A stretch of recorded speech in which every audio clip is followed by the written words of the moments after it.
Assalamu alaikum wa rahmatullahi wa barakatuh. This is Mr. Owolabi, MA, Basic Technology Teacher for JSS3. How are you, students? So, hope you are enjoying your holiday at home.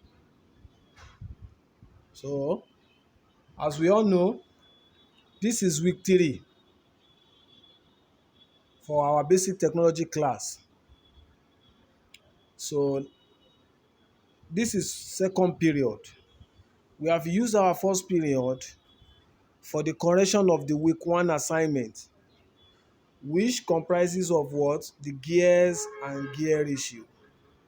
So we solve the question, we do the correction, and we solve the calculation. By now, so everybody must have understand how to calculate the gear ratio, the speed ratio, the number of teeth in the gears, and the speed of driven and driver gears.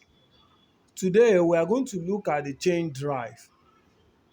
What do we mean by chain drive? What is its application? The advantages and disadvantages. These are all what we are going to look at today, inshallah. So when we say chain drive, we talk about its application. The application of chain drive is fundamentally used for transmitting power. That is just it. The chain drive is fundamentally used for transmitting power. But when this power now reaches where it is sent to, it can then be used for carrying load or making movement. Which means when we talk about the application of a chain drive, we talk about two things: for making movement and for carrying load. When it is what? When the power is being transmitted. So when this power reaches where it is sent to, it cannot then be used for two things: either for carrying load or for making movement. For making movement, for example, the example of device where chain drives are applied for making movement are the bicycle. We have all seen bicycle before. Motorcycle, analog wall clocks, and wristwatch. For carrying load, the application of these are usually seen in the manufacturing companies where heavy load are carried from one place to another with the aid of conveyors, whose mechanism is basically using chain drive. So these are the two applications of a chain drive. Sorry. So we now look at the advantages. The advantages of chain drives: one, it can transmit power more effectively than the belt drive. Yes, it can transmit power more effectively than the belt drive.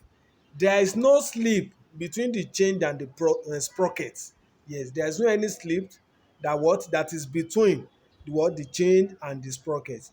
It does not deteriorate due to oil, grease, sunlight, or age. So this does not make this chain drive to deteriorate, maybe oil or grease, so it does not deteriorate due to oil, grease, sunlight, or age. And number 4, the roller chain, unlike that bent, does not break easily.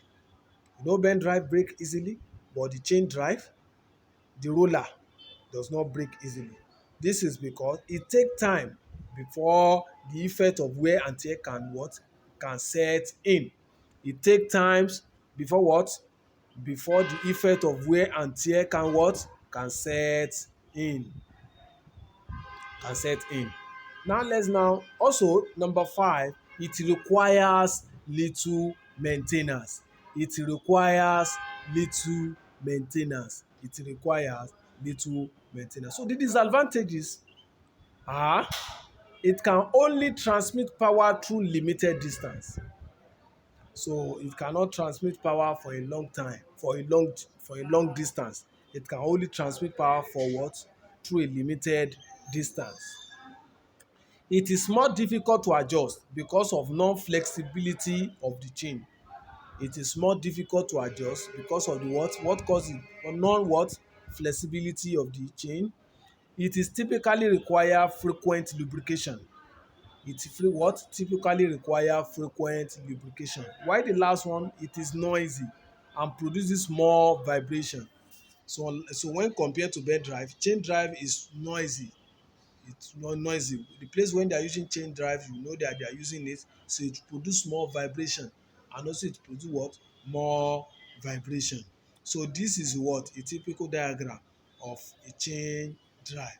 This is A typical diagram. So that center O is the center distance. So and there, what this is what the driven sprocket and one the driver what sprocket. You can see there is no any slip in between the two. So they are together. So that is that. This is all about what we are going to treat for this second period. Below are the assignments that you are going to take as what? With three assignments. So this will be what? So we turn this one to your to the assignment portal. So which is you solve the question. You are asked to define chain drive. You are asked to sketch a typical chain drive and label its parts. So you are now asked to distinguish between the driven and the driving and the driven sprocket, and you should distinguish between bent and chain drive. As you can see this note, you will see that you are not given the difference between the two. Merely looking at the application and their definition, you can quickly bring out some points to differentiate between the bent drive and the chain drive. So the assignment will be sent to your what? The assignment portal maybe before the end of this week, inshallah. So have a nice day. Do the assignment and make sure you read your note. Any other topics that you still find difficult, maybe you don't understand the topic, let us know. Those that we can let know so that we can add it to our what? To our revision topics. So may Almighty Allah make it easy for us. Assalamu alaikum wa rahmatullahi wa barakatuh.